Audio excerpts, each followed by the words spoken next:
নমস্কার, education online অনুষ্ঠানে তোমাদের সবাইকে অনেক অনেক স্বাগত জানাই এবং সুপ্রভাত জানাই। তোমরা প্রত্যেকটা সময় এই অনুষ্ঠান দেখে থাকো, বিভিন্ন বিষয়ের উপর আলোচনা হয় এবং বিভিন্ন বিষয়ের পার্টিকুলার কোনো না কোনো চ্যাপ্টার নিয়ে ডিসকাশন করা হয়।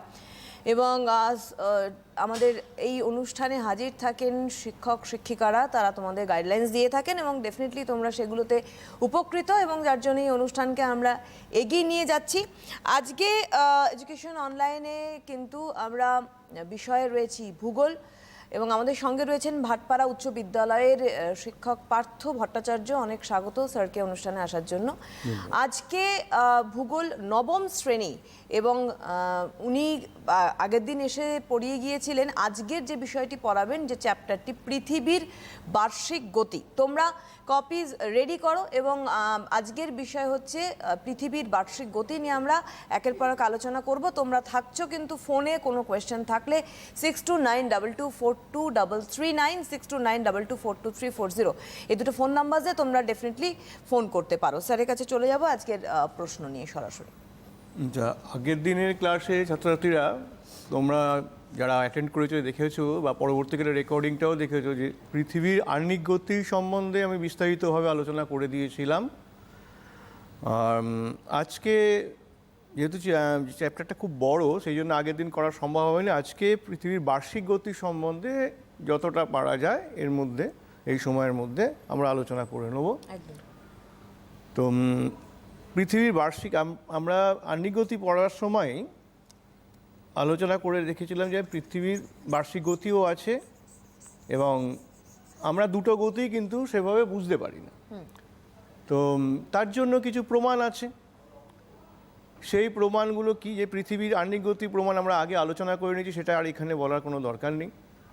দ্বিতীয় যেটা হচ্ছে পৃথিবীর বার্ষিক গতি, কি করে বুঝবো যে পৃথিবী সূর্যের চারদিকে ঘুরছে। আগে তো মানুষ মনে করতো যে না, পৃথিবী স্থির, সূর্যই পৃথিবীর চারদিকে ঘুরছে।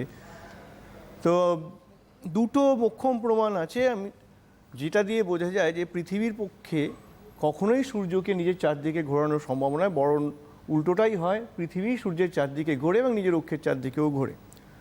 একটা হচ্ছে নিউটনের মহাকর্ষ সূত্র, যে পৃথিবীর থেকে সূর্য 13 লক্ষ গুণ বড় এবং এর ভর 3.13 লক্ষ গুণ বেশি। তাহলে এত বড় সূর্যকে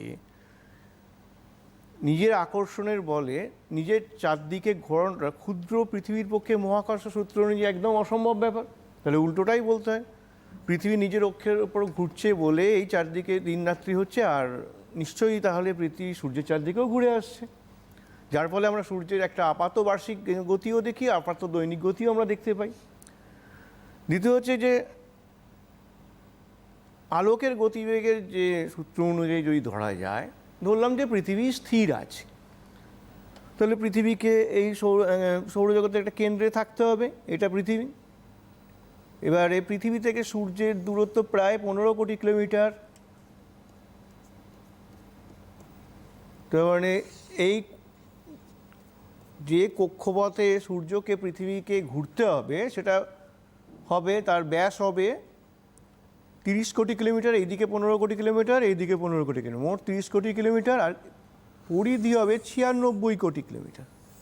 এতটা রাস্তা সূর্যকে তাহলে মাত্র 24 ঘন্টায় পেরিয়ে আসতে, তবে না সূর্যের আপাত বার্ষিক দৈনিক গতিটা আমরা দেখতে পাবো। কিন্তু এতটা রাস্তা কখনোই সূর্যের পক্ষে আলোকের গতিতেও পেরিয়ে আসা সম্ভব নয়, কারণ এই রাস্তা আলোকের গতিবেগে অনুযায়ী এই রাস্তাটি সূর্য একদিনে পেরোতে পারবে না। তাহলে উল্টো কথাই বলতে হয় যে না, তাহলে নিশ্চয়ই পৃথিবী নিজের অক্ষের উপর আবর্তন করছে বলেই দিনরাত্রি হচ্ছে, আর আবর্তন করলে নিশ্চয়ই তার একটা পরিক্রমণ গতিও থাকবে, সূর্যের চারদিকে সে নিশ্চয়ই ঘুরে আসছে।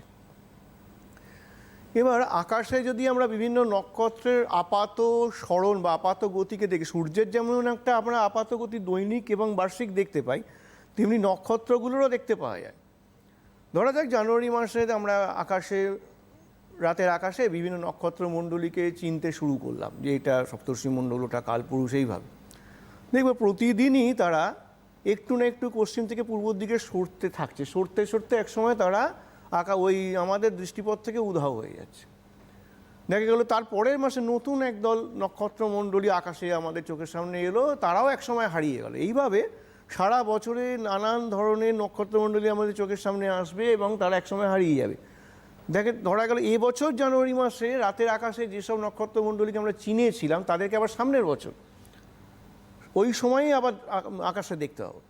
তাহলে এটা কেন হয়? নক্ষত্র যদি, আমরা তো জানি যে নক্ষত্রগুলো যদি স্থির মানে ওই দেখে মনে হচ্ছে নক্ষত্রগুলো পৃথিবীর চারদিকে ঘুরে বেরিয়ে আসছে। তার মানে কি হচ্ছে, নক্ষত্রগুলো পরে জানা গেছে যে স্থির। ধরা যাক একটা চক্র রেলপথে আমরা কোনো জায়গায় যাত্রা করছি, ধরো A station, B station, C station, D station. তাহলে এ স্টেশনের পাশে একটা মন্দির আছে, বি এর পাশে একটা চার্চ আছে, আচ্ছা সি এর পাশে একটা মসজিদ আছে, ডি এর পাশে হয়তো একটা ব্রিজ আছে। তাহলে এবারে এ স্টেশন থেকে যখন যাত্রা শুরু করছে তখন কিন্তু এই মন্দিরটাকে খুব সুন্দর দেখতে পাচ্ছে। এ থেকে যখন বিয়ের দিকে চলে গেল ট্রেনটি, তখন কিন্তু আর এই মন্দিরটিকে আমরা দেখতে পাচ্ছি না, তখন আমরা চার্চটিকে দেখতে পাচ্ছি বি স্টেশনের পাশে। সিতে যখন চলে গেলাম তখন আমরা না মন্দির দেখতে পাচ্ছি না চার্চ দেখতে পাচ্ছি, তখন ওই মসজিদটিকে দেখতে পাচ্ছি। এবার সি ছেড়ে যখন ডিতে গেলাম তা আগে তিনটে যে দ্রষ্টব্য বস্তু ছিল, মন্দির, মসজিদ, চার্চ, কোনোটিকেই দেখতে পাচ্ছি না, তখন এই ব্রিজটিকে দেখতে পাচ্ছি। আবার ডি থেকে যখন পুনরায় চক্ররেলটি এ স্টেশনে ফেরত আসলো তখন কিন্তু আমরা আবার সেই পুরনো মন্দির যেটা আমরা দেখেছিলাম এ স্টেশনের পাশে তাকে দেখতে পেলাম। তার মানে পৃথিবী এখান থেকে এই নক্ষত্রমণ্ডলী যে সারা বছর ধরে সরে যাওয়া আবার পুনরায় পরের বছর উদয় হওয়াটাকে এইভাবে ব্যাখ্যা করা যায়। তাহলে পৃথিবী নিশ্চয়ই একটা বিরাট কক্ষপথে সূর্যকে পরিক্রমণ করছে।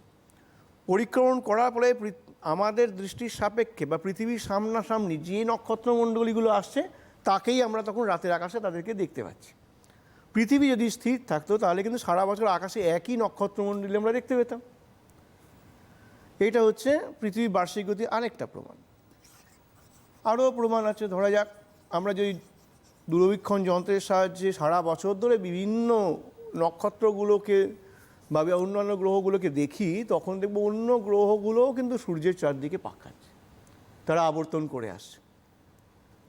তাহলে পৃথিবীও একটা গ্রহ, তাহলে স্বাভাবিক সিদ্ধান্ত কি হতে পারে যে পৃথিবীর পক্ষে সূর্যের চারদিকে ঘুরে আসাটাই স্বাভাবিক ব্যাপার।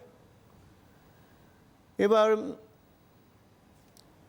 সবথেকে বড় কথা, পরবর্তীকালে এখন তো অহরহ ব্যাপারটা ঘটছে যে বিভিন্ন নভোশ্চররা মহাকাশে যাচ্ছেন, বিভিন্ন স্যাটেলাইট কৃত্রিম উপগ্রহ থেকে পৃথিবীর আবর্তন গতি, পরিক্রমণ গতি সবেরই রেকর্ডিং করা হচ্ছে এবং সেখানে দেখা গেছে যে পৃথিবীর আবর্তন গতি যেমন রয়েছে নিজের অক্ষের উপর, যেমন পৃথিবী ঘুরে সূর্যের চারদিকেও ঘুরে আসছে।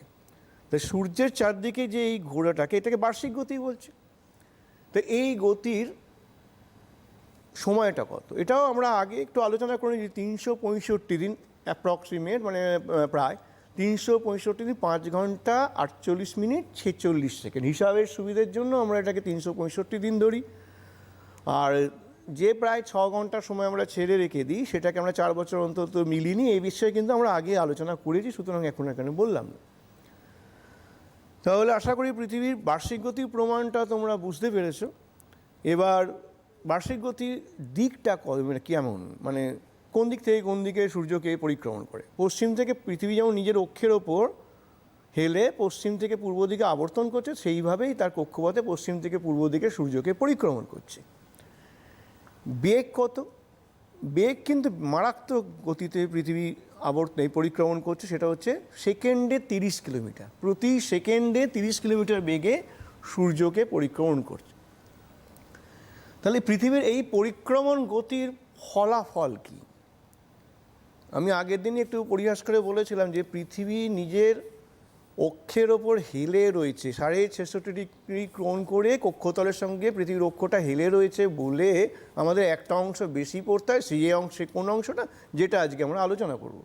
পৃথিবীর বার্ষিক গতি, এই বার্ষিক গতির ফলে যেটা হয়, প্রথম যেটা সেটা হচ্ছে দিন রাত্রির হ্রাস বৃদ্ধি হয়, আর দ্বিতীয় যেটা হয় সেটা হচ্ছে ঋতু পরিবর্তন হয়। তা বার্ষিক গতির এই দুটো হচ্ছে সবথেকে বড় ফল। এবার অন্য জিনিস কি না, একটা বার্ষিক গতি বলে সূর্যের একটা আপাত বার্ষিক গতি দেখতে পাই, কিন্তু ওগুলো অত ব্যাপার কিছু না, মূল ফলাফল দুটো। তো এই ব্যাপারে মানে এই আলোচনায় প্রবেশ করার আগে ভালো করে আমাদের কতগুলো জিনিস এটা বুঝে নেওয়া দরকার, কতগুলো বেসিক ব্যাপার। এটা আমি আগেও বলেছি খানিকটা, তাও আরেকবার বলে দিচ্ছি।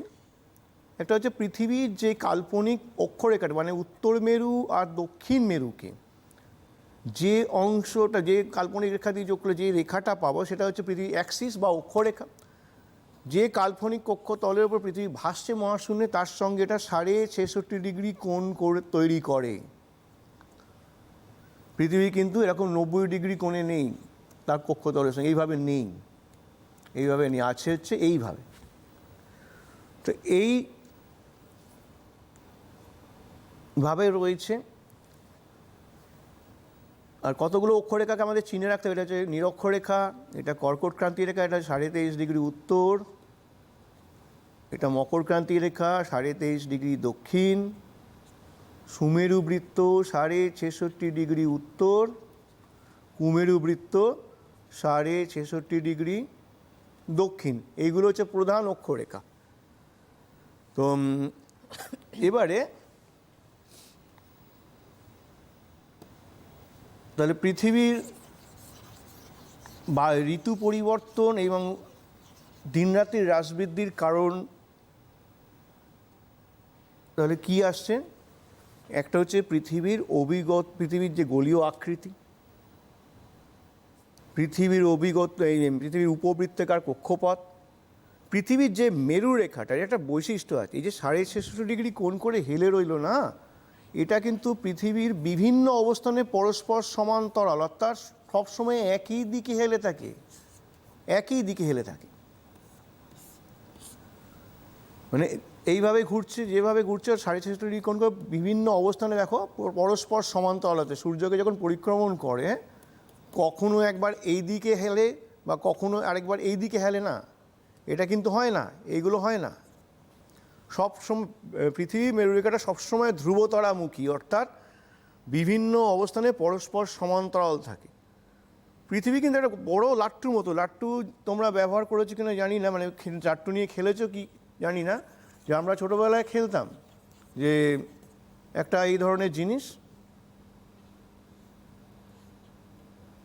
তলে একটা পিন, আর এইখানেতে দড়ি দিয়ে, মানে একটা সরু দড়ি, এটাকে আমরা লেত্তি বলতাম, সেটা দিয়ে পেঁচিয়ে এটাকে জোরে এখানে ছুঁড়ে ফেললে লাট্টুটা এইভাবে ঘুরতো। এবার লাট্টুটা যখন ঘুরছে, কখনো লাট্টুটা একবার এইদিকে হেলে যেত, কখনো লাট্টুটা এইদিকে হেলতো। লাট্টুর কিন্তু একটা অ্যাক্সিস থাকে, এইটা পিনের সঙ্গে মাথাটাকে যেটা যোগ হয়েছে সেটা লাট্টুর অ্যাক্সিস। কিন্তু লাট্টুর অ্যাক্সিসটা কি একবার এদিকে হেলে যায়, একবার ওই দিকে হেলে যায়, কখনো অন্য দিকে হেলে যায়, ফলে এর কোনো ঠিক ঠিকানা নেই। কিন্তু লাট্টুটাও নিজের অক্ষের ওপর ঘুরতে ঘুরতে একটা মানে পথ পরিক্রমণ করতো, সেই পথটার কোনো ঠিক থাকতো না, সেটা গোলও হতো না, কখনো লম্বা হয়ে যেত। কিন্তু পৃথিবী যে এইরকম একটা অতিকায় লাট্টুর মতো ঘুরছে, ভগবান সেই যে ঘুরিয়ে দিয়েছেন সৃষ্টির সময় থেকে, নিজের অক্ষের ওপরও ঘুরছে, একটা নির্দিষ্ট নিয়মে ঘুরছে, একই দিকে হেলে ঘুরছে, এবং ওইভাবেই একই দিকে হেলে ঘুরতে ঘুরতে সূর্যের চারদিকেই ঘুরে আসছে। অর্থাৎ আমরা একই সঙ্গে দুটো গতি ভোগ করছি, সেটা হচ্ছে আহ্নিক গতি আর একটা বার্ষিক গতি। তো এবারে তাহলে আমরা দেখলাম যে পৃথিবীর আহ্নিক গতি, পৃথিবীর যে দিনরাত্রির হ্রাস বৃদ্ধির কারণটা কি?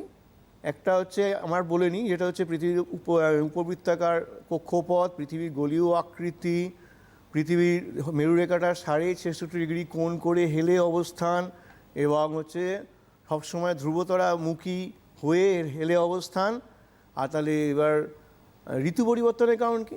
দিন রাত্রির হ্রাস বৃদ্ধি, এই পাঁচখানা কারণ তো রইল যেগুলো বললাম, তার সঙ্গে দুটো জিনিস যোগ হবে। একটা হচ্ছে দিনরাত্রির হ্রাস বৃদ্ধি এবং সূর্যরশ্মির পতন কোণের তারতম্য। এই জায়গাটা আমি এই আলোচনার মধ্যে পুরোপুরি ঢোকার আগে আরেকবার একটু ভালো করে বুঝিয়ে দিই। এই যে সূর্যরশ্মির পতন কোণের তারতম্য, এটা অনেকেই শুনে থাকবে যে আমাদের এই সব অঞ্চলে, যেখানে আমরা ক্রান্তীয় অঞ্চলে বাস করি, প্রচণ্ড গরম, এখানে এটা হচ্ছে উষ্ণমণ্ডল।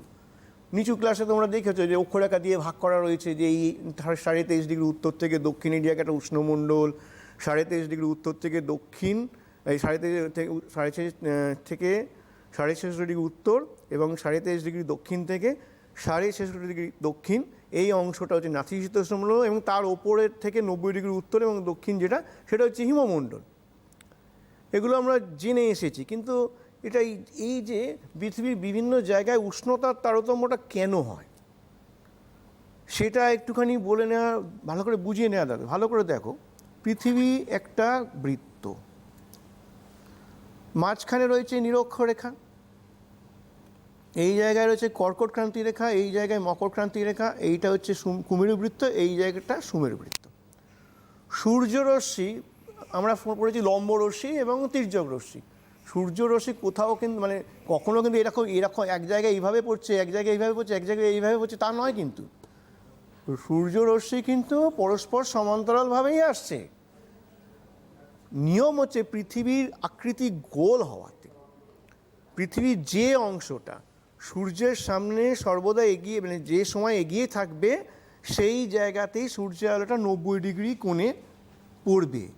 যেমন ধরো এইটা হচ্ছে নিরক্ষরেখা, নিরক্ষরেখায় সূর্যের আলো পড়ছে, কর্কট ক্রান্তি রেখায় সূর্যের আলো পড়ছে, মকরে পড়ছে, এইখানে সুমেরু বৃত্ত পড়ছে, এখানে মকর ক্রান্তি রেখায় পড়ছে, এখানে কুমেরু বৃত্তে পড়ছে। আমরা কী করলাম, এই নিরক্ষরেখার উপর একটা স্পর্শক আঁকলাম, স্পর্শক এঁকে তার উপর লম্ব আঁকছি। দেখো এই লম্বের সঙ্গে সূর্যরশ্মির পতন কোণ কিন্তু মিলে গেল, 90 ডিগ্রি হলো।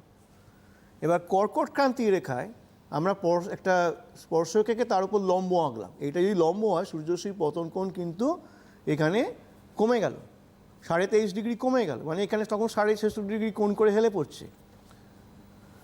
তো এইভাবে যত উত্তরে আর দক্ষিণে যাব, সূর্যরশ্মির পতন কোণ তত কমবে, মেরুতে গিয়ে প্রায় 0 ডিগ্রি হয়ে যায়।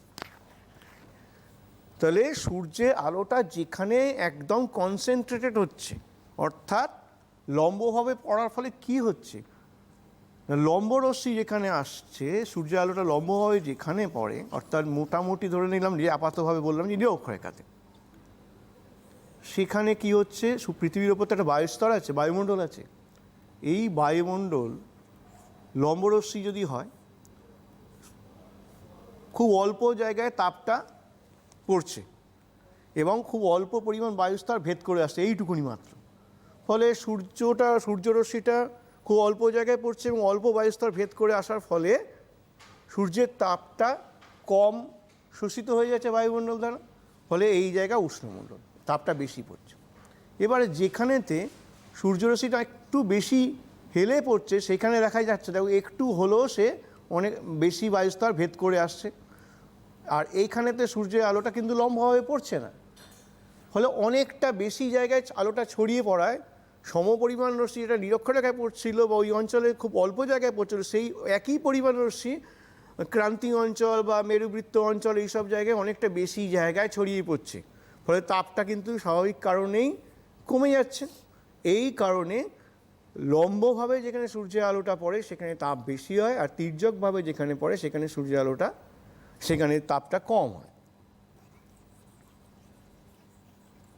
এবার এই যে পৃথিবীর গতিটা, বার্ষিক গতিটাকে পরীক্ষার হলেতে নিখুঁতভাবে বর্ণনা করা, মানে অল্প সময়ের মধ্যে, এখন তো যেমন অনেকটাই শর্ট কোশ্চেনের উপর প্রশ্ন আসে, কিন্তু আগে কিন্তু অনেক সময় প্রশ্ন আসতো যে পৃথিবীর বার্ষিক গতিটা বর্ণনা করো। তখন কিন্তু আমরা যখন পড়েছি ছোটোবেলায়, আমাদের কিন্তু খুব সমস্যা হতো।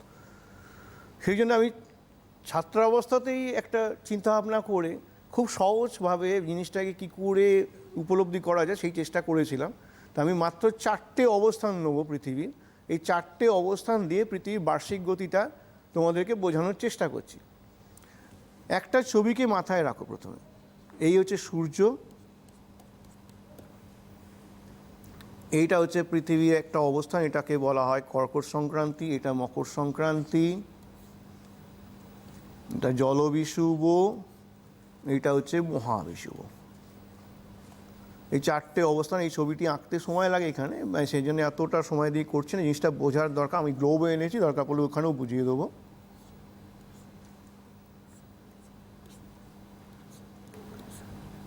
এই ছবিটা একবার ভালো করে দেখে নাও। আমি এবারে এর এক একটা অংশ আলাদা করে আঁকবো, তাহলে তোমাদের বুঝতে।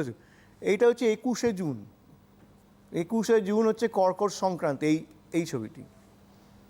এই সময় আমাদের এখানে গরমকাল থাকে। এইটা হচ্ছে 23শে সেপ্টেম্বর জলবিষুব, আমাদের যখন শরৎকাল উত্তর গোলার্ধে। এটা হচ্ছে মহাবিষুব, 22শে ডিসেম্বর। এই মহাবিষুব, এটা হচ্ছে মকর সংক্রান্তি। এটা হচ্ছে আমাদের এখানে তখন উত্তর গোলার্ধে শীতকাল। আর এটা হচ্ছে মহাবিষুব, হচ্ছে 21শে মার্চ আমাদের এখানে যখন বসন্তকাল, মানে উত্তর গোলার্ধে। এই 4টে বিশেষ অবস্থান। এবার এই 4টে ছবিকে আমি আলাদা করে জিনিসটাকে বোঝানোর চেষ্টা করছি। পৃথিবী নিজের অক্ষের ওপর পশ্চিম থেকে পূর্ব দিকে আবর্তন করতে করতে প্রতি বছর 21শে জুন তারিখে তার কক্ষপথের এমন একটা জায়গায় আসে যেদিনকে কতগুলো ঘটনা ঘটে। কীরকম? পৃথিবীর যে মেরুরেখা, মানে অ্যাক্সিস, সেটা ধরলাম সূর্য এইদিকে আছে, তোমরা ধরে নাও সূর্য এইদিকে, সূর্য আলোটা এদিক দিয়ে আসছে। পৃথিবীর মেরুরেখাটা সূর্যের দিকে, মানে কক্ষপথের ভেতরের দিকে হেলে থাকছে।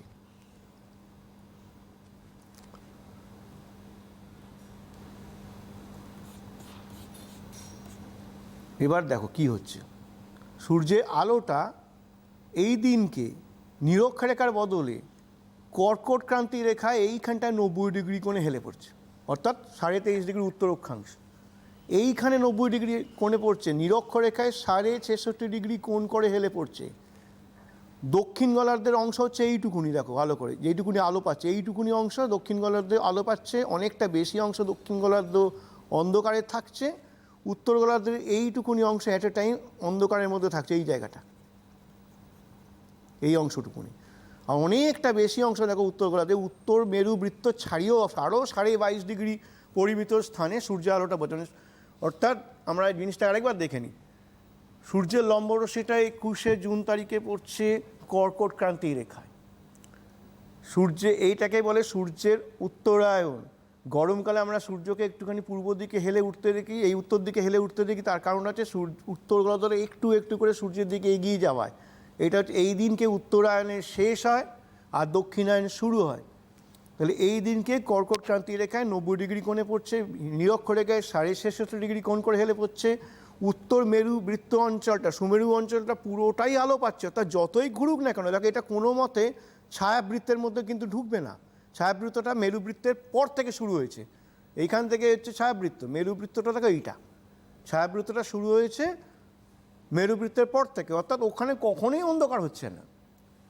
আর দক্ষিণ গোলার্ধ দেখো, দক্ষিণ মেরুটা পুরোটাই অন্ধকারে আছে, যে জায়গাটা আমি মোটা করে দাগ দিচ্ছি, এই জায়গাটা দক্ষিণ মেরুটা পুরোটাই অন্ধকারে থাকছে। ছায়াবৃত্তটা এই জায়গাটাকে পুরো অধিকার করে রেখেছে।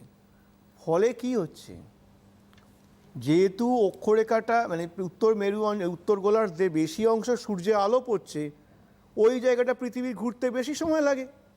আর যেহেতু অল্প অংশ অন্ধকারে থাকছে, আমরা একটা গলি দিয়ে হেঁটে যাচ্ছি, তাতে খানিকটা জায়গায় ছায়া পড়েছে আর অনেকটা জায়গায় সূর্যের আলো পড়ে আছে। আমাদের যদি অল্প জায়গা ছায়ার মধ্যে থাকে, তাহলে আমার হাঁটতে কোন জায়গাটা বেশি সময় লাগবে আর কোন জায়গাটা কম সময় লাগবে? অল্প ছায়া থাকলে ছায়া যেখানটা পড়েছে সেই জায়গাটা পেরোতে আমরা কম সময় নেবো, আর যেখানে সূর্যের আলো বেশি পড়ে আছে, আলো পড়ছে, সেই জায়গাটা পেরোতে আমাদের বেশি সময় লাগবে। পৃথিবীর ক্ষেত্রেও তাই, উত্তর গোলার্ধের বেশি জায়গা তখন সূর্যের আলো পাচ্ছে এই কর্কট সংক্রান্তির সময়। ফলে এখানে দিন বড়, আর দেখো অল্প অংশ অন্ধকারে থাকছে, এইটুকুনি জায়গা অন্ধকারে থাকছে, তাহলে রাত্রি ছোট হবে। তাহলে আর দক্ষিণ গোলার্ধে অল্প জায়গা আলো পাচ্ছে আর বেশি জায়গা অন্ধকারে থাকছে, এই জায়গাটা।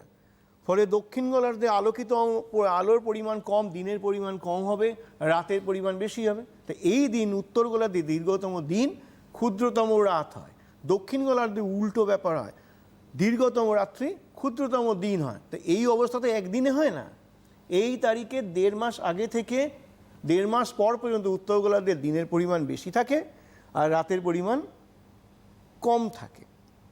তার ফলে সারা দিনে যে পরিমাণ সূর্য তাপ পৃথিবী নিচ্ছে, রাত্রিটা ছোট হওয়ায় পুরো তাপকে ছেড়ে দিতে পারছে না পৃথিবীর উত্তর গোলার্ধে, তখন কিন্তু তাপটা সঞ্চিত থেকে যাচ্ছে। ফলে উত্তর গোলার্ধে এই সময় হয় গরমকাল, আর দক্ষিণ গোলার্ধে তখন সূর্য থেকে পিছিয়ে থাকছে।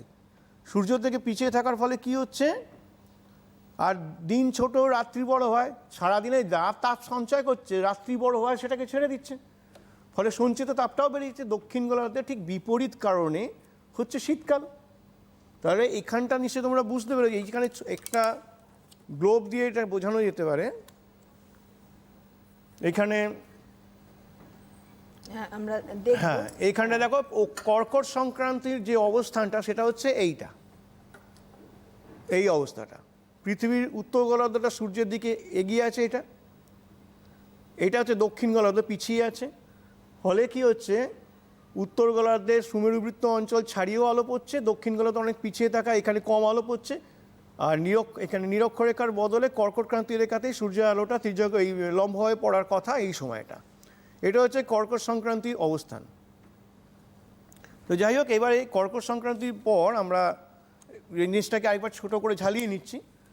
যে তাহলে আমরা দেখলাম যে উত্তর গোলার্ধে দিন বড় রাত্রি ছোট হচ্ছে। কেন দিন বড় হচ্ছে, কেন রাত্রি ছোট হচ্ছে, এটা তোমরা আশা করি বুঝতে পেরে গেছো। দক্ষিণ গোলার্ধে কেন রাত্রি বড় আর দিন ছোট হচ্ছে সেটাও নিশ্চয়ই বুঝছো। ঋতু পরিবর্তন তাহলে এটাও বোঝা যাচ্ছে যে দক্ষিণ গোলার্ধে কেন শীতকাল হচ্ছে আর উত্তর গোলার্ধে কেন গরমকাল হচ্ছে। একটা জিনিস খেয়াল করেছি, উত্তর গোলার্ধে যা হবে ঋতুর দিকটা বা দিন রাত্রি রাশবৃদ্ধিটা, দক্ষিণ গোলার্ধে কিন্তু পুরোপুরি উল্টো হয়। তার কারণটা হচ্ছে এই যে পৃথিবীর মেরুরেখাটা একবার সূর্যের দিকে এগিয়ে ওপর দিকটা যদি এগিয়ে যায় উত্তর গোলার্ধের দিকটা, তাহলে দক্ষিণ গোলার্ধ অটোমেটিক্যালি পিছিয়ে যাচ্ছে। ফলে কখনোই উত্তর গোলার্ধ আর দক্ষিণ গোলার্ধে সমানভাবে দিন রাত্রি রাশবৃদ্ধি বা ঋতু পরিবর্তন এগুলো হবে না। এবার পৃথিবী তো থেমে নেই না। এই যে কর্কট সংক্রান্তি ব্যাপারটা যখন বোঝানো হলো, মানে এবার সূর্যের যে লম্বরশ্মিটা আস্তে আস্তে দক্ষিণ গোলার্ধের দিকে যাত্রা শুরু করবে। অর্থাৎ আমরা পড়েছি না বইতে যে নিরক্ষরেখায় প্রায় লম্বভাবে আলো দেয়, ব্যাপারটা কিন্তু ঠিক নয় পুরোপুরি। নিরক্ষরেখায় বছরে মাত্র 2 দিন লম্বভাবে আলো দেয়, দুটো বিষুবর দিন, একটা জলবিষুব আর মহাবিষুবের দিন কিন্তু পৃথিবী লম্বভাবে আলো দেয়। বাকি দিন প্রায় লম্বভাবে দেয়। কারণটা হচ্ছে নিরক্ষীয় অঞ্চলটার এমনই একটা অবস্থান, ওটা সারা বছর সূর্যের থেকে দূরত্ব প্রায় সমান থাকে। ফলে নিরক্ষরেখাটা 2 দিন মাত্র লম্বভাবে দেয়, বাকি 363 দিন প্রায় লম্বভাবে দেয়। ফলে নিরক্ষীয় অঞ্চলে উষ্ণতা বেশি থাকে, কোনো ঋতু পরিবর্তন হয় না, সারা বছর একটাই ঋতু বর্তমান থাকে, এটা হচ্ছে উষ্ণ আর্দ্র গরমকাল নিরক্ষরেখা। এবার আমরা চলে আসি পৃথিবীর যে দ্বিতীয় পজিশনটা, আমরা ছিলাম এইখানটায় কর্কট সংক্রান্তি। এবার আমরা চলে আসবো জলবিষুব। জলবিষুবের ক্ষেত্রে কী দেখছি, আগে এরকম পৃথিবীর মেরুরেখাটা সূর্যের দিকে হেলেছিল। জলবিষুবের অবস্থানে কি দেখতে পাচ্ছ, এই মেরুরেখাটা কি সূর্যের দিকে হেলে আছে? না, কক্ষপথের বাইরের দিকে আছে, সূর্যের সঙ্গে সমান্তরালে আছে। এর ফলে এটাকে আমি বড় করে আলাদা করে এঁকে দেখাই কি হচ্ছে। এই ছবিটাকে যদি আমরা আলাদা করে আঁকি, তখন কিন্তু পৃথিবীর মেরুরেখাটাকে সূর্যের দিকে আর হেলে দেখব না, এটাকে আঁকতে হবে তখন আমাদের এইভাবে। এই হচ্ছে পৃথিবীর মেরুরেখাটা, কারণ আমরা এইভাবে দেখছি, এটা এইদিকে সূর্যের দিক দিয়ে দেখছি না। এবার এই দিনকে এই মেরুরেখার সঙ্গে পৃথিবীর যে ছায়াবৃত্তটা এক হয়ে যায়।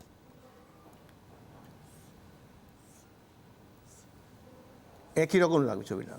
এই দিনকে কি হচ্ছে, সূর্যরশ্মিটা নিরক্ষরেখায় ঠিক লম্বভাবে পড়ছে 90 ডিগ্রি কোণে, কর্কট ক্রান্তি এলাকায় 66.5 ডিগ্রি কোণ করে হেলে পড়ছে, মকর ক্রান্তিতেও তাই, আর সুমেরুবৃত্ত এবং কুমেরুবৃত্ত আরও বেশি হেলে পড়ছে।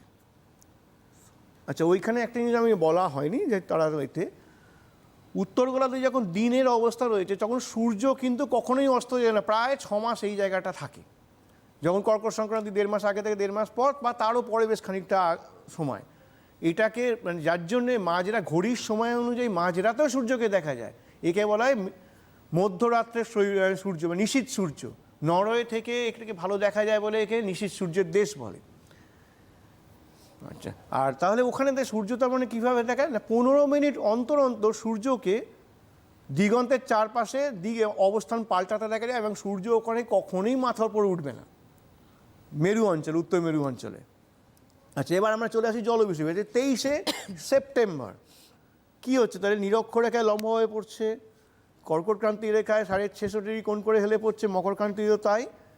আর এই দিনকে পৃথিবীর প্রত্যেকটা অক্ষরেখা, ভালো করে দেখো, এই যদি একটা অক্ষরেখা, এই একটা অক্ষরেখা, এই একটা অক্ষরেখা, আরও অসংখ্য আছে, আঁকার দরকার নেই, প্রত্যেকটা অক্ষরেখা তো পূর্ণবৃত্ত, এটা আমরা জানি 360 ডিগ্রি। প্রত্যেকটা অক্ষরেখা ছায়াবৃত্ত দ্বারা সমকোণে সমদ্বিখণ্ডিত হচ্ছে, অর্থাৎ 180 ডিগ্রি আলোর মধ্যে থাকছে, সে ছোট অক্ষরেখাই হোক আর বড় অক্ষরেখা, তার পরিধি ছোটই হোক আর বড়ই হোক, পুরোটাই সমকোণে সমদ্বিখণ্ডিত হওয়া মানে 12 ঘন্টা দিন 12 ঘন্টা রাত হবে। তার কারণ কি 180 ডিগ্রি কে 180কে 4 দিয়ে গুণ করলে ওই আসবে, যেটা হচ্ছে 720 হাফ আসবে, অর্থাৎ সেই অনুযায়ী টাইমটা হবে 12 ঘন্টা দিন 12 ঘন্টা রাত্রি। তাহলে এই দিনকে পৃথিবীর সর্বত্র দিন রাত্রি সমান হবে, উভয় গোলার্ধেই। এই দিনটাকে বলা হচ্ছে বিষুব, ইংরেজিতে বলে ইকুইনক্স। ইকুইনক্স কথা হচ্ছে সমান, অর্থাৎ ইকুয়াল নাইট, দুটো গোলার্ধেই সমান রাত্রি হয় বলে একে বলা হচ্ছে ইকুইনক্স। তো এই দিনকে তাহলে উত্তর গোলার্ধে কী হচ্ছে না, এই সময় উত্তর গোলার্ধে এর আগে কী ছিল, গরমকাল ছিল। তা দুটো গোলার্ধে এই যে দিন রাত্রি প্রায় সমান হচ্ছে, এইটা তো একদিনে হচ্ছে না, এমন নয় যে খালি 23শে সেপ্টেম্বরই হচ্ছে জলবিষুবি। তাহলে এই প্রস্তুতি 1.5 মাস আগে থেকেই শুরু হয়ে গেছে, এর 1.5 মাস পর পর্যন্ত এর এফেক্টটা চলবে। তার মানে এই সময় দুটো গোলার্ধে দিন রাত্রের পরিমাণ প্রায় সমান হতে থাকায় দুটো গোলার্ধেই তাপের পরিমাণ প্রায় সমান হয়, ফলে সমভাবাপন্ন জলবায়ু দুটো গোলার্ধেই বিরাজ করে। উত্তর গোলার্ধে গরমকালের পর আসে শরৎকাল, আর দক্ষিণ গোলার্ধে শীতকালের পর আসে বসন্তকাল। তো এটা হচ্ছে বিষুবের ধর্ম আর কি, বিষুবের যে মূল ব্যাপারটা। তা ঋতু এরপরে চলে যাওয়া যাক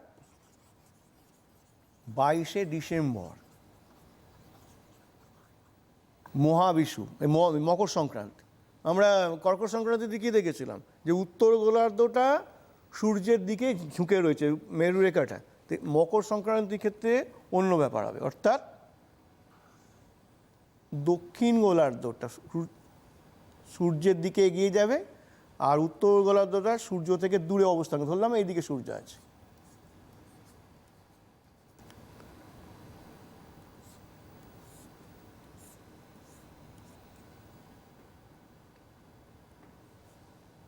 এই ছবিটা ভালো করে দেখলে তোমরা বুঝতে পারবে, যা যা জিনিস কর্কট সংক্রান্তির দিন উত্তর গোলার্ধে হয়েছিল, ঠিক সেই জিনিস এই দিন দক্ষিণ গোলার্ধে হবে। অর্থাৎ মকর ক্রান্তি রেখায় 90 ডিগ্রি কোণে সূর্য আলোটা পড়ছে এই দিনকে, নিরক্ষরেখায় 66.5 ডিগ্রি কোণ করে হেলে পড়ছে। উত্তর গোলার্ধে আরও বেশি অংশে আরও কম অ্যাঙ্গেলে হেলে পড়ছে। উত্তর গোলার্ধের সবথেকে কম অংশ আলো পাচ্ছে, দক্ষিণ গোলার্ধে দেখো অনেকটা বেশি অংশ আলো পাচ্ছে এইখান থেকে। দক্ষিণ গোলার্ধের মেরুবৃত্তটা, কুমেরুবৃত্তটা পুরোটাই আলোর মধ্যে থাকছে। তো ফলে এই অংশটা যতই ঘুরুন না, পৃথিবী যতই ঘুরুন না, এই অংশটা কখনোই অন্ধকারে ঢুকবে না, ফলে ওখানে প্রায় দিনের মতো অবস্থায় বিরাজ করছে, যেটা উত্তর গোলার্ধের ক্ষেত্রে আমরা কর্কট সংক্রান্তির সময় দেখেছি।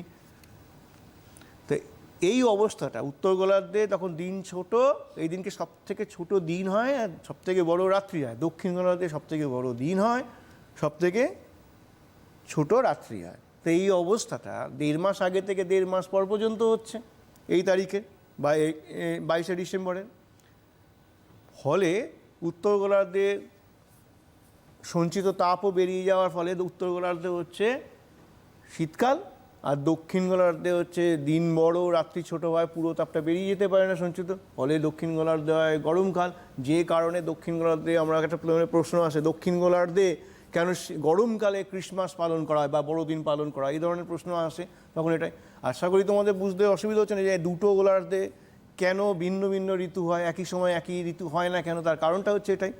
তাই দক্ষিণ গোলার্ধটা তখন সূর্যের দিকে এগিয়ে আছে। এই দিনটা সূর্যের আলোটা মকর ক্রান্তি রেখায় লম্বভাবে আলো দিচ্ছে, সূর্যের রশ্মি পতন ঘটানো মকর ক্রান্তি রেখায় 90 ডিগ্রি। এই দিনকে সূর্যের দক্ষিণায়ন শেষ, উত্তরায়ণ শুরু। এই সময়ের 1.5 মাস আগে থেকে 1.5 মাস পর পর্যন্ত যেহেতু পৃথিবীর দক্ষিণ গোলার্ধটা সূর্যের দিকে একটু এগিয়ে থাকে, তাই সূর্যকে আমরা একটুখানি পূর্ব আকাশের একটু দক্ষিণ দিক চেপে উঠতে দেখি, আর পশ্চিম আকাশের একটু দক্ষিণ দিক চেপে অস্ত যেতে দেখি।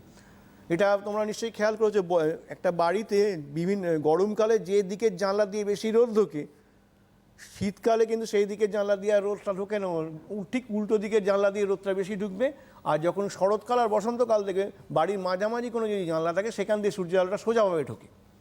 এটা আমরা কিন্তু পর্যবেক্ষণ করলে নিজেরাই বুঝতে পারবো যে এটা কিছু হচ্ছে, যে সূর্যটা না কেমন একটা ব্যাপার হয়ে যাচ্ছে, অবস্থানটা ঠিকঠাক থাকছে না।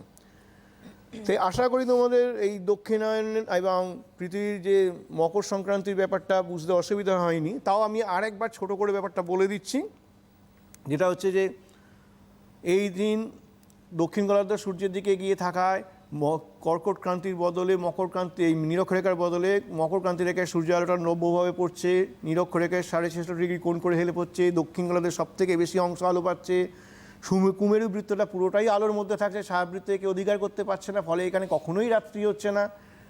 আচ্ছা, উত্তর গোলার্ধে ঠিক উল্টো হচ্ছে, সুমেরু বৃত্ত অঞ্চলটা পুরোটাই ছায়াবৃত্তের মধ্যে থেকে যাচ্ছে, এই জায়গাটা পুরোটাই অন্ধকারে।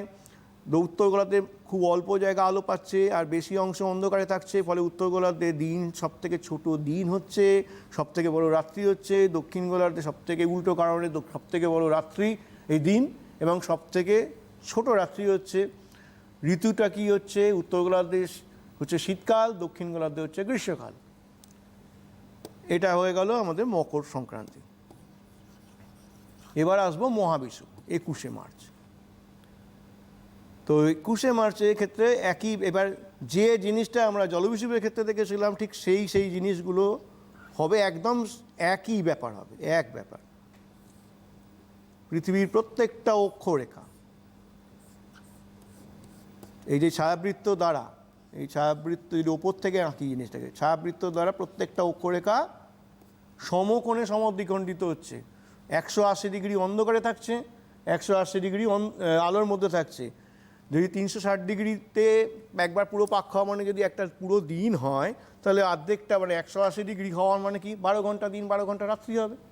এমনকি মেরু অঞ্চলে পর্যন্ত 12 ঘন্টা দিন 12 ঘন্টা রাত্রি, এই অবস্থা। তা এবার তাহলে নিরক্ষরেখায় লম্বভাবে সূর্য আলো পড়ছে, এই দিনকে হচ্ছে এই কর্কট সংখ্যা, এই মকর ক্রান্তি রেখায় 66.5 ডিগ্রি কোণ করে হেলে পড়ছে, এইখানটাতেও 66.5 ডিগ্রি, অর্থাৎ কর্কট ক্রান্তিতেও 66.5 ডিগ্রি কোণ করে হেলে পড়ছে এবং দুটো মেরু অঞ্চলে আরও বেশি হেলে পড়ছে। তাহলে পৃথিবীর সর্বত্র দিন রাত্রি সমান হচ্ছে। তাহলে ঋতুচক্রটা কি হবে? এই ঘটনা ঠিক একই ব্যাপার, ঠিক 1.5 মাস আগে থেকে 1.5 মাস পর পর্যন্ত দুটো গোলার্ধেই উত্তাপের দিন রাত্রির পরিমাণ সমান থাকার জন্য উত্তাপের পরিমাণও সমান থাকে। উত্তর গোলার্ধে শীতকালের পর আসে বসন্তকাল, দক্ষিণ গোলার্ধে গরমকালের পর আসে শরৎকাল। এটা হচ্ছে আমাদের ঋতুচক্র। একই সঙ্গে আমরা দিন রাত্রে হ্রাস বৃদ্ধি এবং ঋতুচক্রটা বুঝতে পারলাম আশা করি। তো এবার এখানে একটা জিনিস এখনও বলা হয়নি, যেটা আরেকটুখানি বলে নিই। এটা পৃথিবীর গতিটা বলা হয়ে গেল, বার্ষিক গতিটা। যখন উত্তর গোলার্ধ এবং দক্ষিণ গোলার্ধে, উত্তর মেরু অঞ্চলেতে বা দক্ষিণ মেরু অঞ্চলেতে 6 মাস, প্রায় 6 মাস রাত্রি থাকে, অর্থাৎ যখন মকর সংক্রান্তি তখন উত্তর মেরু অঞ্চলটা পুরোটাই অন্ধকারে। কিন্তু তার কেমন অন্ধকার ওই সময়টা, একদম মানে ঘন অন্ধকার প্রায় 6 মাস। তাহলে ব্যাপারটা তা নয়, কিন্তু ওই সময় উত্তর মেরুর আকাশে, যখন উত্তর মেরু অঞ্চলের প্রায় 6 মাস রাত্রিকালীন অবস্থা থাকছে, এক ধরনের সুন্দর আলোক প্রভা দেখা যায়। এই আলোক প্রভাকে বলা হয় অরোরা বা সুমেরু প্রভা। উত্তর গোলার্ধে হচ্ছে ইংরেজিতে বলে অরোরা বোরিয়ালিস, দক্ষিণ গোলার্ধে বলে অরোরা অস্ট্রালিস। জিনিসটা কি? আজকে এখন তো সবার হাতেই ফোন রয়েছে, অনলাইন ক্লাসের দৌলতে তোমরা গুগলে সার্চ করে অরোরা বলে যদি ছবি সার্চ করো, দেখবে অসম্ভব সুন্দর সুন্দর ছবি বেরোতে থাকবে। সবুজ রঙে আকাশ যেন সবুজ হয়ে আছে, কোনো জায়গায় লালচে হয়ে আছে, মানে একটা অদ্ভুত একটা আলোর খেলা চলে এই সময় উত্তর মেরু অঞ্চলের যে রাতের আকাশে। তো নানান ধরনের নকশা, কখনো কখনো তীক্ষ্ণ বর্ষার মতো সেই নকশাগুলো তৈরি হয়েছে, কখনো ঝালরের মতো সেগুলো পর্দার ঝালরের মতো নেমে আসছে, কখনো সেগুলো রিং মানে গোলাকার হয়ে যাচ্ছে। কিছুক্ষণ অন্তর অন্তর এই নকশাগুলো পরিবর্তিত হয়। এইটা এবং তার একটা তীব্র ছটা, এই ছটাটা মানে এত তীব্র হয়, কানাডা থেকে মানে রাতের সময় বা নরওয়ে থেকে স্কটল্যান্ড থেকেও আলো দেখা যায় এই আলো। এটা হচ্ছে সুমেরু প্রভা। তো এটা কেন হয় না, বায়ুমণ্ডলে আয়নোস্ফিয়ারে 100 থেকে 500 কিলোমিটারের মধ্যে বায়ুমণ্ডলের যে মানে O2 আর H2 গ্যাসের যে অণুগুলো সূর্যের থেকে যে বিভিন্ন বস্তুকণাগুলো ছুটে আসছে এবং অতিবেগুনি রশ্মি এদের ধাক্কায় অণুগুলো ভেঙে পরমাণুতে পরিণত হয়। পরমাণুতে পরিণত হওয়া মানে তারা ইলেকট্রিক্যালি চার্জ হয়ে গেল। ইলেকট্রিক্যালি চার্জ হওয়ার ফলে তারা মানে ভীষণ সক্রিয় হয়ে যায়, মানে তারা প্লেস এক্সচেঞ্জ করে এক জায়গা থেকে অন্য জায়গায় একটা দৌড়ঝাঁপের ব্যাপারটা, এর ফলে একটা এনার্জি তৈরি হয়। সেই এনার্জিটাই কিন্তু হচ্ছে অরোরা, এই সুমেরু প্রবাহকে তৈরি করে। দক্ষিণ গোলার্ধে যখন কুমেরু প্রবাহ একইভাবে এই জিনিসটা তৈরি হয়। এটা গেল সুমেরু প্রবাহ এবং কুমেরু প্রবাহ। তো এবারে আমরা বার্ষিক গতিও কিন্তু আহ্নিক গতির মতো বুঝতে পারি না। তার কারণটা হচ্ছে কি, আহ্নিক গতির ফলে যেমন আমরা পৃথিবীর গতির সঙ্গে সমানভাবে আবর্তিত হচ্ছি, তেমনি বার্ষিক গতির ক্ষেত্রে সেই একইভাবে আমরা একই গতিতে চলাফেরা করছি, ফলে আমাদের পক্ষে বোঝা সম্ভব নয়। কিন্তু বুঝতে পারবো যে প্রমাণগুলো বললাম সেগুলো যদি আমি পর্যবেক্ষণ করি তাহলে আমরা বুঝতে পারবো যে একটা কিছু হচ্ছে।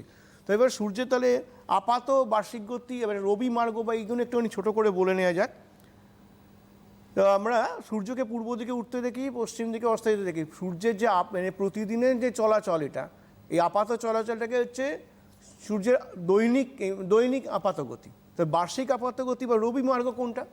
আমরা একটু আগেই দেখলাম যে এইটা যদি কর্কট ক্রান্তি রেখা, এটা হচ্ছে ধরলাম কর্কট ক্রান্তি রেখা 23.5 ডিগ্রি উত্তর, এটা মকর ক্রান্তি রেখা 23.5 ডিগ্রি দক্ষিণ, এটা নিরক্ষরেখা। তা আমি আগেই বলেছি কর্কট ক্রান্তি রেখায় সূর্য একদিন অবস্থান করে, মানে সূর্যের লম্বরশ্মিটা একদিন অবস্থান করে, সেটা হচ্ছে গ্রীষ্মকালীন সৌরস্থিতি, কর্কট সংক্রান্তির দিন। নিরক্ষরেখায় জলবিষুবের দিন একদিন করে আর মহাবিষুবের দিন আরেক দিন করে। তাহলে নিরক্ষরেখায় বছরে 2 দিন লম্বভাবে আলো দিচ্ছে, আর মকর ক্রান্তি রেখায় একদিন বছরে লম্বভাবে আলো দিচ্ছে। এই রাস্তাটাকে আমরা যদি একটা রেখা দিয়ে যোগ করি, এটা হচ্ছে রবি মার্গ। সারা বছর কর্কট ক্রান্তি থেকে মকর ক্রান্তির মধ্যে সূর্যের লম্বরশ্মিটা ঘোরাফেরা করে। একটা জিনিস মনে রাখবে, কর্কট ক্রান্তি রেখা এবং মকর ক্রান্তি রেখার বাইরে বর্তমান যা পরিস্থিতি আছে, পৃথিবীর যা ইনক্লাইনেশন রয়েছে, যেভাবে হেলে আছে, লম্বরশ্মিটা এর বাইরে কখনো পড়তে পারে না। যেহেতু সূর্যের লম্বরশ্মিতে তাপ বেশি হয় কেন সেটাও বুঝিয়ে দিয়েছি। ফলে এই অঞ্চলটা অর্থাৎ ক্রান্তীয় অঞ্চলটা সবথেকে বেশি তাপ পায়, এটা হচ্ছে উষ্ণমণ্ডল। আর এইগুলো হচ্ছে নাতিশীতোষ্ণমণ্ডল, এগুলো তুলনামূলকভাবে কম তাপ পায়, অর্থাৎ 66.5 ডিগ্রি উত্তর থেকে 66.5 ডিগ্রি উত্তর এবং দক্ষিণ এই অংশটা সূর্যালোটা অনেকটাই হেলে পড়ে, তাই এটা নাতিশীতোষ্ণমণ্ডল। আর দুটো মেরু অঞ্চল অর্থাৎ 66.5 ডিগ্রি থেকে 90 ডিগ্রি উত্তর আর দক্ষিণ, এই জায়গায় 6 মাস দিন 6 মাস রাত। এবং যখন দিন হয় তখন সূর্যের আলোটা এতটাই হেলে পড়ে তাতে তাপ প্রায় থাকেই না, ফলে ওখানেতে হিমমণ্ডল, স্বাভাবিক কারণেই হিমমণ্ডলের সৃষ্টি হয়েছে। তা আশা করি এইগুলো বুঝতে তোমাদের কোনো অসুবিধা হয়নি। এবারে এইখান থেকে তাহলে প্রশ্ন কি আসতে পারে? প্রথম হচ্ছে 1 নম্বর, বার্ষিক গতি কাকে বলে? কোয়েশ্চেনগুলো নোট করো, আমার মনে হয় মিস করলে কিন্তু এই অনুষ্ঠানটা তোমরা ইউটিউবে দেখতে পাবে আর ভালো করে দেখে। 2 নম্বর হচ্ছে বার্ষিক গতির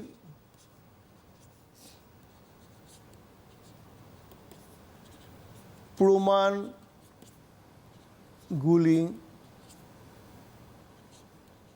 আলোচনা করো।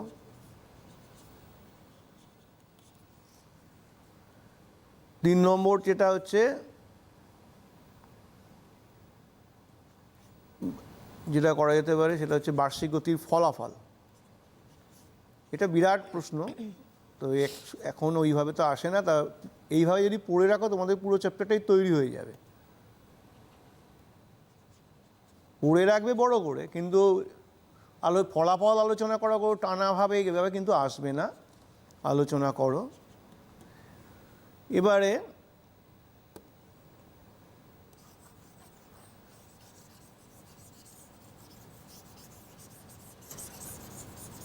আর 1 মিনিট মতো টাইম। হ্যাঁ, দিনরাত্রির হ্রাস বৃদ্ধির কারণ,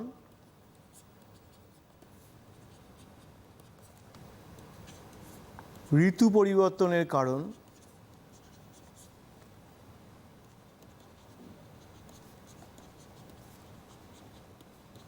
এগুলো হচ্ছে প্রধান প্রশ্ন। এবারে আরও এর মধ্যে অনেক প্রশ্ন ছোট ছোট বার করা, যেমন সুমেরু প্রভা, এইমাত্র বললাম সুমেরু প্রভা ও কুমেরু প্রভা।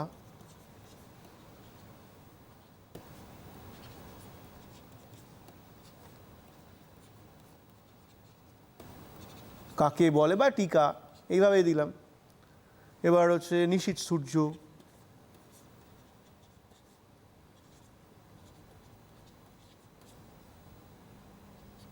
ও নিশীথ সূর্যের দেশ,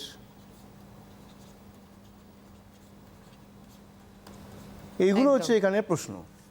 তোমরা এগুলো ভালো করে আমার এই ভিডিওটি পরবর্তীকালে আবার দেখে ভালো করে তৈরি করে নিতে পারবে। অবশ্যই তাই, আজকে ডিটেলসে আলোচনা করা হলো এবং তোমরা আশা করি বুঝেছো, অনুষ্ঠান ওয়াচ করেছো এবং এই অনুষ্ঠানটা তোমরা আবার ইউটিউবে দেখতে পাবে পুরোটা। এবং প্রশ্ন 7 ধরনের প্রশ্ন উনি দিলেন 7 রকমের, কিন্তু আরও ইনসাইড কোয়েশ্চেন্স কিন্তু তোমরা পারবে যদি পুরোটা পড়ে রাখো, যেটা স্যার বললেন। আজকে আর হাতে সময় নেই, আমরা অবশ্যই আবারও ফিরবো এডুকেশন অনলাইন অনুষ্ঠান নিয়ে, অন্য বিষয় নিয়ে, অন্য শিক্ষক এবং শিক্ষিকাকে নিয়ে। তোমাদের অনুষ্ঠানে অবশ্যই যোগসূত্রতা থাকবে এভাবেই। অনেক অনেক ধন্যবাদ জানাবো স্যারকে আমাদের অনুষ্ঠানে আবার আসার জন্য এবং ধন্যবাদ তোমাদের জানাই। নমস্কার।